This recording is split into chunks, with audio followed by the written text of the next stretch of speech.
Hello guys, welcome back to my channel. Eto, playing chill muna tayo mga kaibigan. Baka may mga naglalaro ng Devil May Cry dyan. First time kong malaro ito kasi ngayon lang ako nagkaroon ng cat. Maganda siya. Maganda siya laro din. Cool ng mga skills. Lalo na pag itong si Virgil yung dadalhin. Sulit na sulit yung katana. First time ko siyang malaro kasi ngayon lang talaga ako nakakuha ng kopya nito from my friend. Bigyan niya ako ng copy. Eto, enjoy siya. Lalo na yung skill effects ni Virgil. Hindi ko pa nasubukan na Dante. Kaya sa mga naglalaro nito, ano bang tamang combo na katana ni Virgil? Tamang combination ng skills niya. Nag-random lang kasi ako dito. Random shot, twist and click lang. Ayan, pindot-pindot lang. Parang cool tignan ng kanyang katana.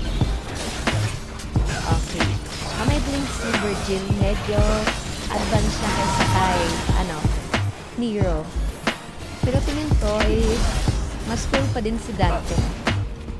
Okay, hindi ko palang nalalaro. Pero yung Devil May Cry 4 nalaro ko. Ganda si Nero doon. Sulit na sulit yung niya, yung kamay niya. Mahaba.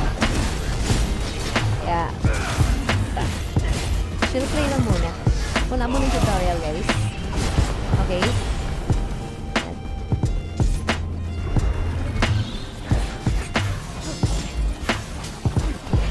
Ayan, sa mga tumatambay na pala sa video ko, thank you.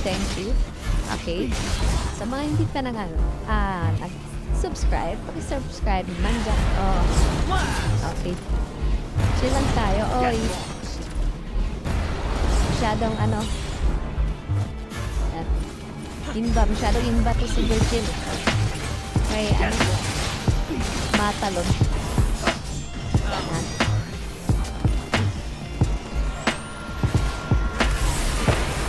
Makulit itong parang mga drone ng boss ng likot. Yan.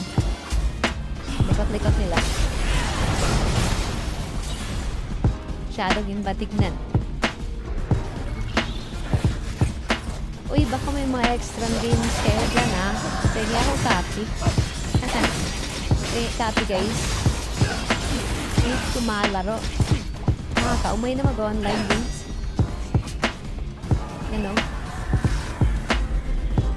Parang masaya plan games na lang at mga arcade. Tamang laro lang. Wala pang isipin competitive. Walang matatrash talk lang. Ayun lang. Kaya sa tumatambay dyan, thank you guys. See you in my next update and my video. Thank you. Stay tuned.